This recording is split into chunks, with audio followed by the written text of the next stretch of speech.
Halo semua, perkenalkan nama saya Zidan Amardu Rizky dari Fakultas Ilmu Komputer. Di sini saya akan mempresentasikan tugas merakit PC untuk pelajaran organisasi dan arsitektur komputer.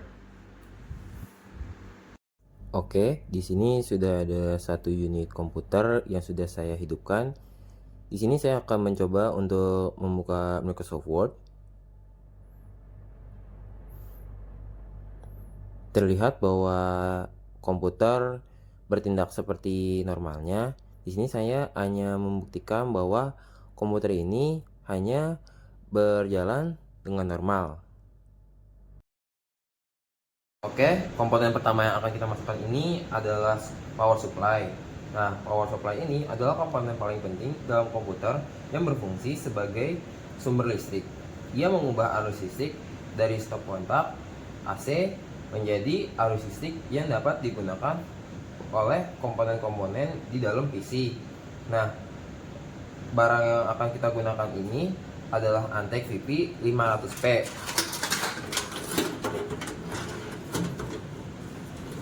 Ini adalah SPU 500 watt. Angka 500 watt menunjukkan seberapa banyak daya listrik yang akan disalurkan oleh SPU ini ke komponen-komponen PC. Semakin tinggi wattnya, semakin banyak komponen yang bisa didukung dan semakin tinggi pula kinerja komponen-komponen tersebut. Jadi video yang Anda lihat saat ini adalah Antec VP 500P yang siap digunakan untuk menyuplai daya listrik ke sebuah komponen. Ciri-ciri yang terlihat di video ini, yang pertama kabel-kabelnya. Kabel SPU terlihat di sekitar SPU dan kabel terhubung ke sebagian komponen di dalam PC seperti motherboard, CPU, dan perangkat peripheral lainnya.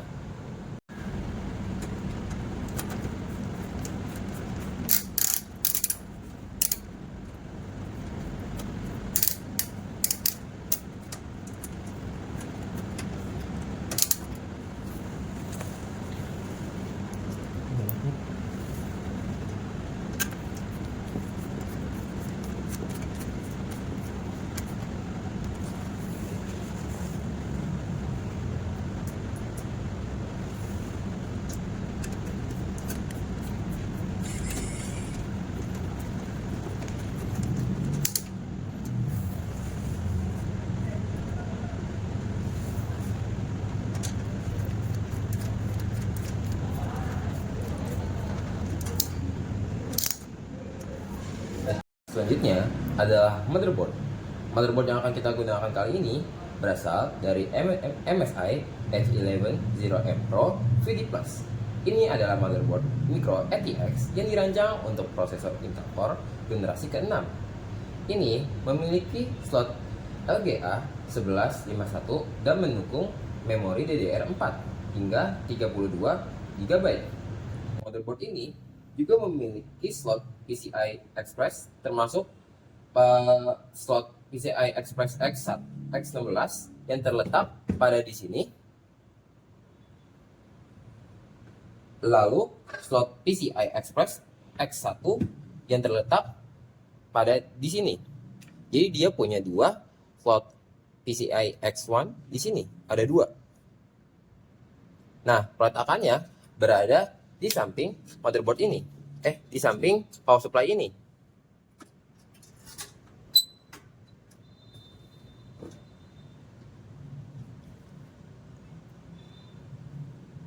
Saat meletakkan motherboard ini, kita harus sesuaikan bahwa port-port yang ada di samping ini harus sesuai dengan lubang-lubang yang ada di sampingnya.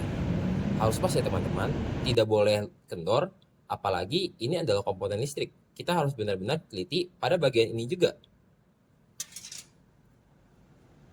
Nah, kalau udah terpasang seperti ini dan teman-teman masih bingung, ini cara nentuinnya kalau udah rapid gimana sih?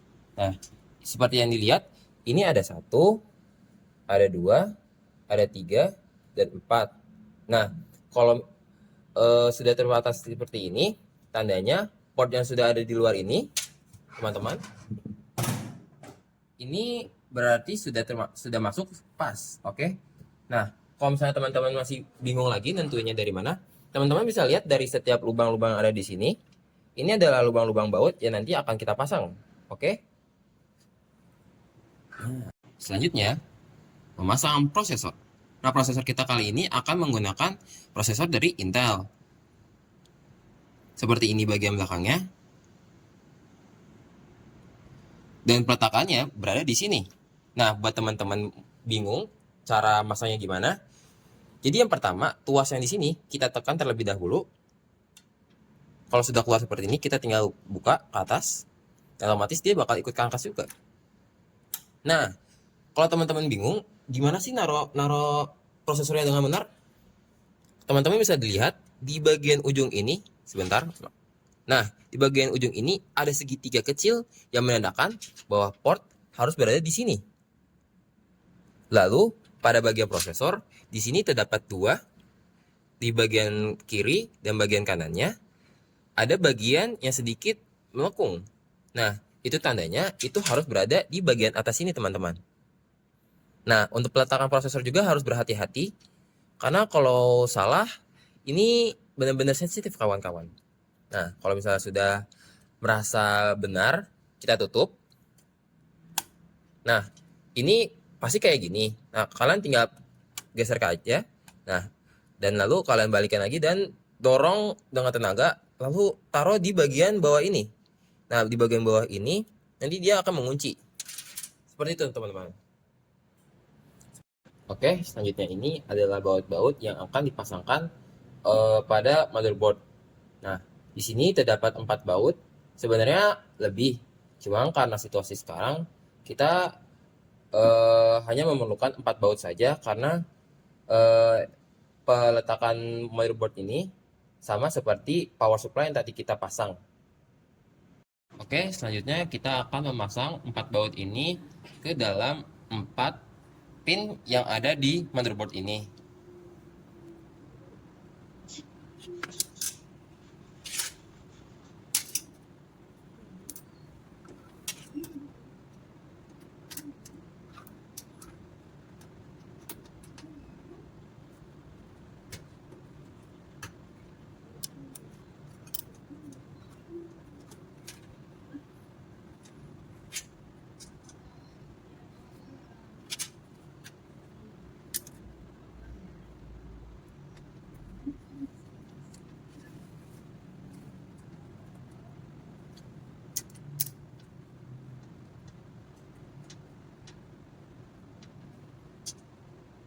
Bruh. Kata lagi, ya astagfirullah, ngomong kasar.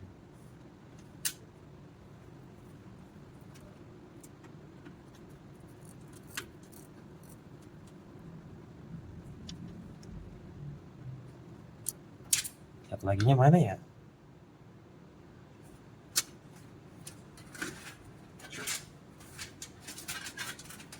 Di sini senang. Dan ini adalah baut terakhir yang tadi sempat jatuh.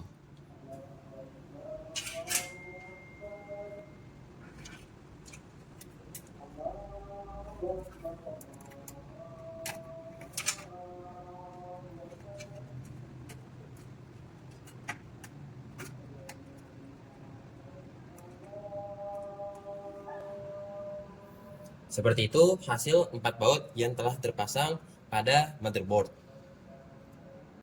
Oke, selanjutnya adalah random access memory atau yang biasa kita sebut sebagai RAM.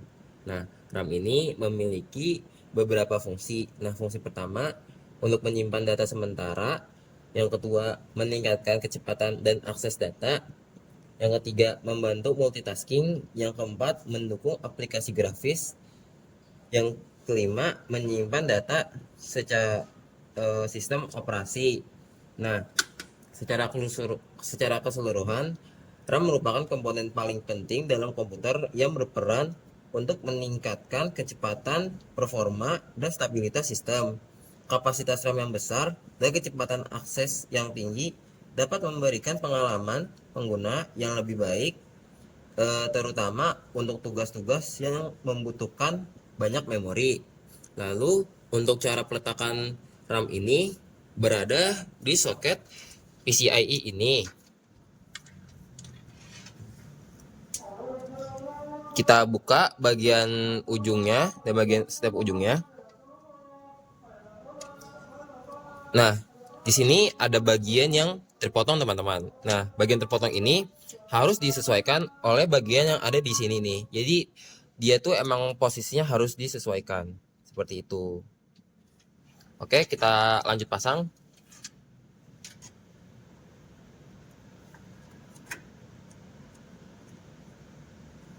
Oke, kebalik sebentar, maaf.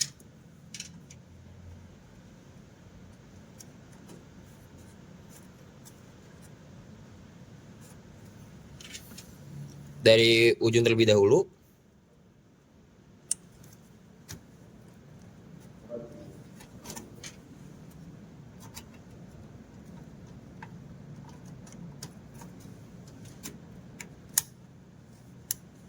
Dah, seperti itu.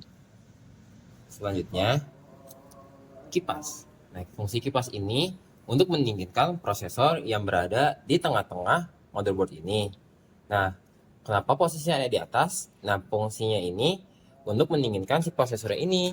Makanya di sini ada cairan khusus di mana fungsinya untuk mendinginkan. Ini kalau misalnya teman-teman pegang nih, ini dingin walaupun kita nggak nyalain juga gitu. Nah, sekarang kita praktekin pasangnya. Tapi sebelumnya di sini tuh ada bagian di mana pengingat kabel biar kabelnya nih nggak kena besinya nih. Ini kan kalau kena kan nanti kan putus nih. Truk. Kan?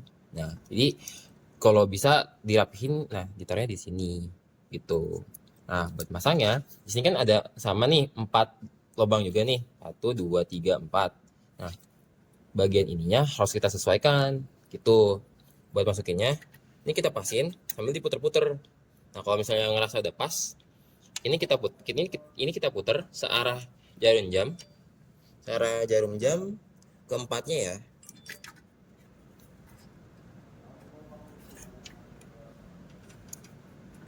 Nah, kalau sudah diputar dan posisinya sudah benar, teman-teman tinggal menekan keempat tombol ini sampai bunyi secara silang. Nah, teman-teman lihat sudah tidak goyang-goyang lagi. Seperti itu ya. Nah, tadi kan ada kabel nih. Yang di sini ada 4 kan. Nah, kalau teman-teman bingung, posisinya itu deket banget sama RAM. Nah, posisinya ada di sini nih. Kalau teman-teman lihat tuh, di situ. Nah, sekarang kita pasang dulu, biar nanti nyala dianya juga.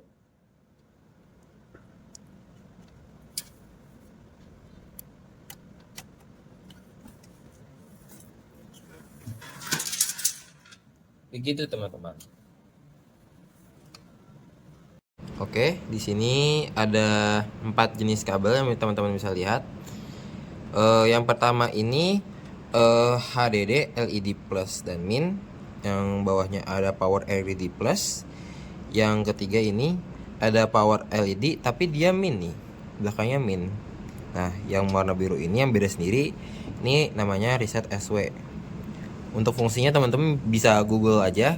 Nah, ini peletakannya nih ada di sini. Jadi kan di gambar MSI ini kan ada tulisan nih.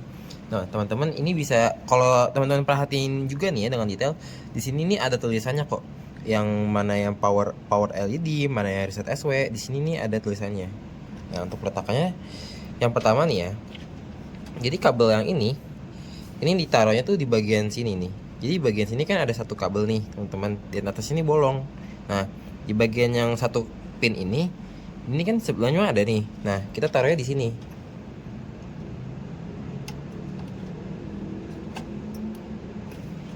Oke. Nah, buat yang ini, yang HDD, yang LED, yang inilah, yang 2 kabel ini ditaruhnya di atasnya.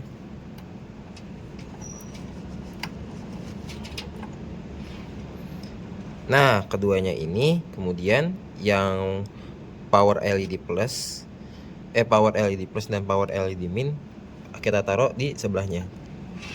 Terus kita lihat juga nih bagiannya bener apa enggak.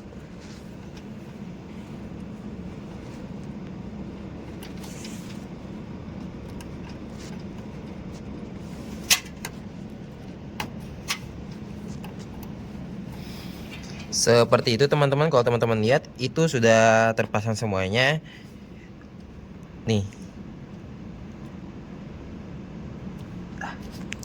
Selanjutnya adalah solid state drive atau yang biasa kita kenal sebagai SSD. Item ini adalah VGAN dengan memori sebesar 512 GB. Ini adalah SSD yang dirancang untuk memberikan penyimpanan yang cepat dan andal untuk komponen di komputer-komputer.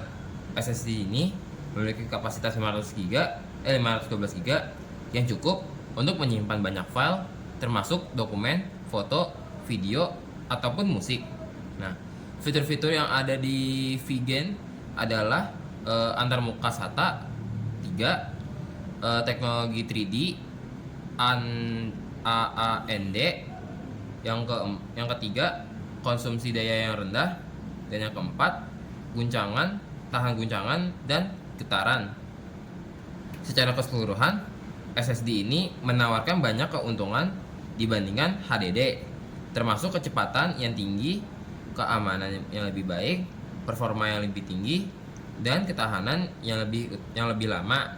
Nah, peletakan SSD ini itu berada di sini teman-teman, di sini. Nah, jadi di sini kan ada dua, oke?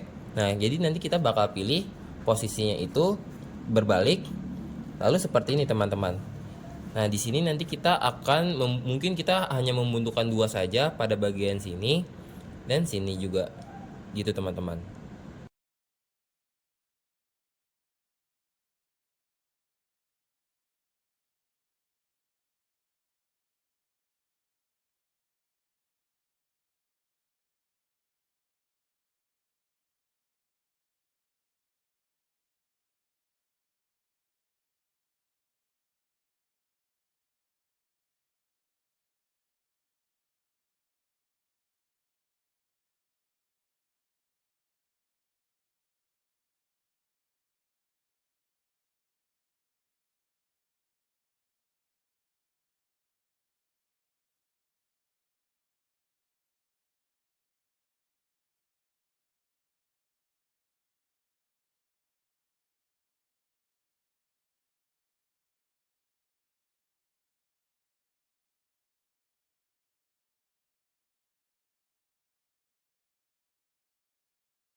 Oke, selanjutnya ini kan tadi kita udah masang nih dua baut di atasnya. Nah, sekarang kita bakal colokin kabel SATA ini yang lokasinya nih dari sini nih, guys, teman-teman. Dari motherboard yang ada di sini ke port yang ada di dalam sini, teman-teman. Kalau teman-teman kelihatan. Lihat ya, tuh, yang ini teman-teman. Nah, fokus ya. Udah. Yang ini ya. Nih.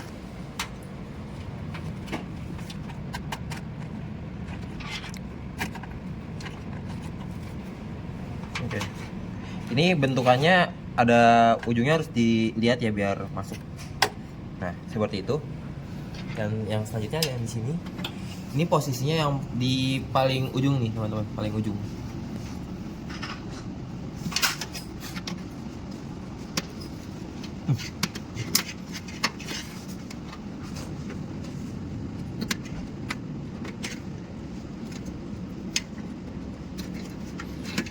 Oke, ternyata kebalik teman-teman. Maaf.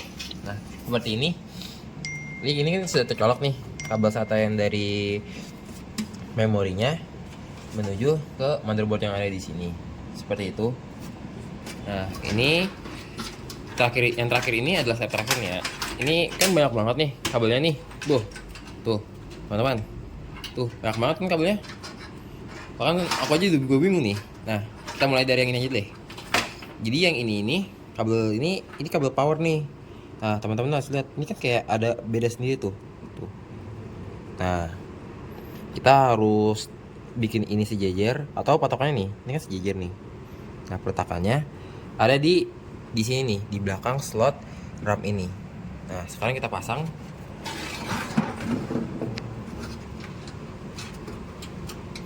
Hati-hati ya teman-teman, karena ini harus rapat juga. Nah, kalau lepas kayak gini harus dilihat lagi nih. Nanti kita takutnya kan kenapa-napa nih. Harus disesuaikan banget soalnya.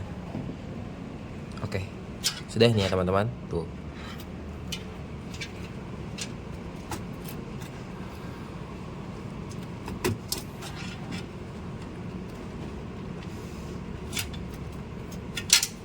Nah, coba dilihat kameramen.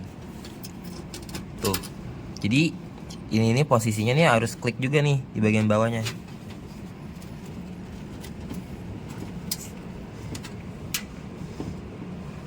Nah, ini contohnya dari samping. Nih, ini jadi kan di sini kan ada tuh kayak semacam locknya gitu. Nah, ini nih harus kekunci teman-teman. Nih tuh. Jadi kalau misalnya ini dibuka, kalau misalnya ini harus rapat tuh. Tuh.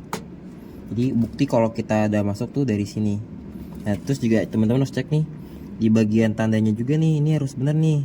Jadi yang ininya nih harus ada di atasnya yang di kirinya ini gitu. Oh kan rapet nih. Jadi kalau misalnya nanti ini nggak rapet, si PC-nya ini kalau kita tombol power gak bakal nyala begitu. Coba. Ini ada satu lagi. Kalau teman-teman mikir ini kalau satunya nggak kepasang gimana ya? Sebenarnya nggak apa-apa juga kok kalau misalnya yang ini nggak kepasang juga. Gitu. Nah, kita lanjut lagi. Sebelumnya kan di SSD ini kan ada port lagi nih di sampingnya. Coba dilihat. Coba. Nah, di kabel ini kita juga harus pasang juga nih kabel-kabel banyak ini nih. Oke. Jadi kita cari dulu kabelnya yang mana. Coba sebentar. Cari dulu. Oh, langsung nemu ternyata seperti ini. Begitu.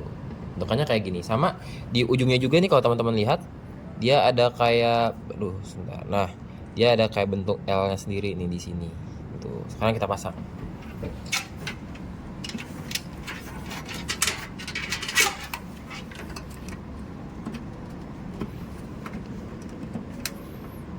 Harus rapat ya teman-teman. Soalnya kalau misalnya nggak rapat nih ya, ini kalau misalnya nggak rapat nanti kita nggak bakal kebaca nih Windowsnya tuh. Jadi ini kabel SATA sama kabel power yang dari power supply-nya begitu. Oke. Selanjutnya tidak ada lagi sih sebenarnya, karena kabel yang digunakan cuma itu doang gitu. Nah, di sini terlihat ada 4 jenis kabel. Yang di sini ada HDD LED, ada power LED, dan power LED-nya ada yang minus juga nih, teman-teman. Kalau teman-teman bisa lihat. Tuh.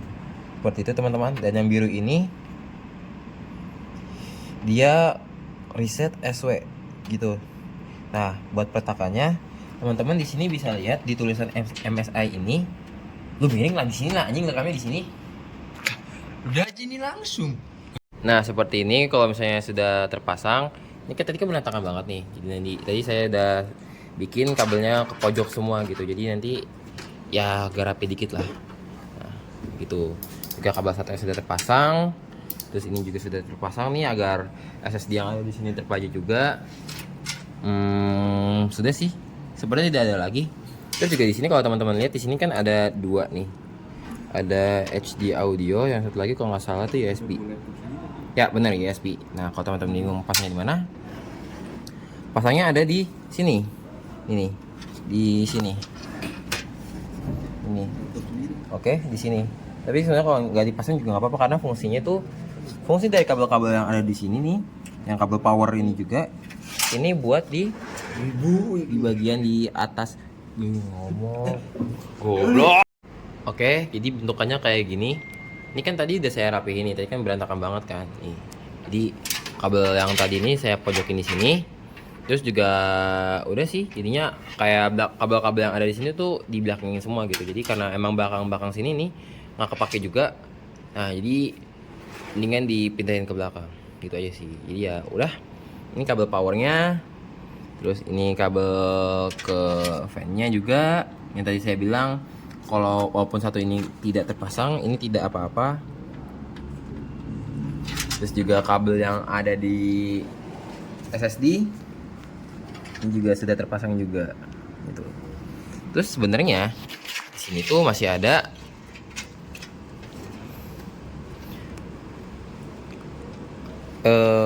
HD audio sama USB kalau nggak salah. Ya, nih USB. Nah, pasangnya di mana? Ini sebenarnya pasangnya di sini nih. Ini bagian sini nih. Kelihatan nggak? Nah, di bagian kalau misalnya teman-teman lihat juga di sini nih di pinnya tuh ada tulisan USB-nya. Gitu. Nah, dan itu bakal nyambung ke dalam yang itu ada di paling atas PC kita. Gitu. Nah, ini dia buat USB yang di sini, terus buat aux, buat tombol powernya juga nih. Gitu. Jadi tombol powernya ini diaksesnya dari sini, dari port-port yang di sini tadi itu. Nah, di sini gitu.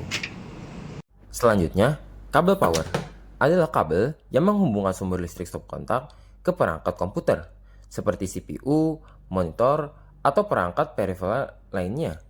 Fungsinya untuk menyalurkan listrik agar perangkat bisa bekerja.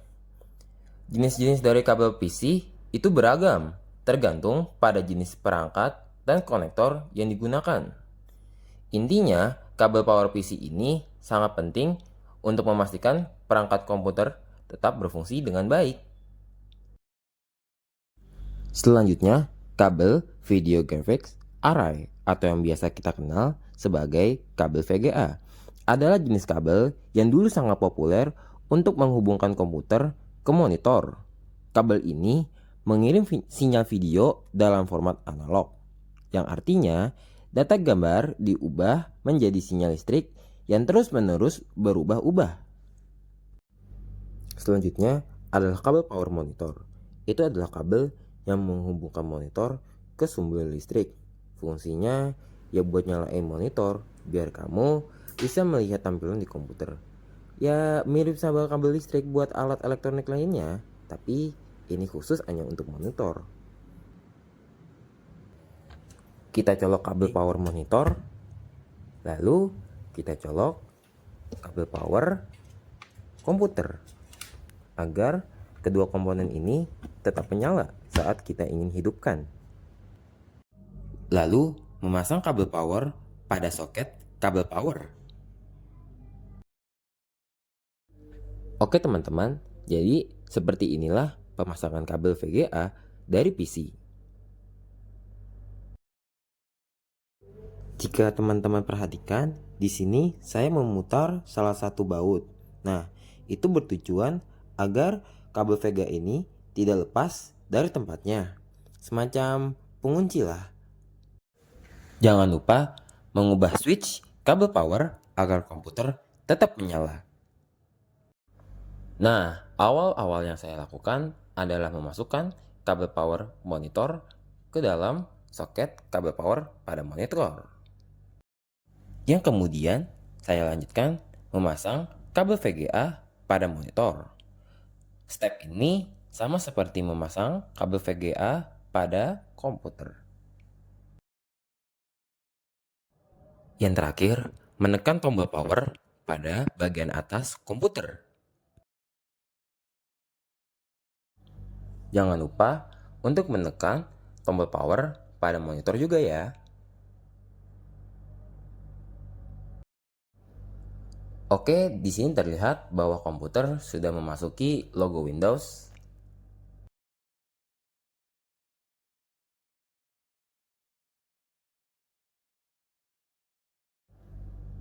Oke, di sini karena saya menggunakan PC sekolah, di sini terdapat tata tertib dan setelah itu PC kembali berjalan seperti normal pada umumnya. Oke, mungkin itu saja video yang saya berikan, yaitu cara merakit komputer untuk mata kuliah, organisasi, dan arsitektur komputer. Nama saya Zidan Amar Zuriski dari Fakultas Ilmu Komputer. Sekian, terima kasih.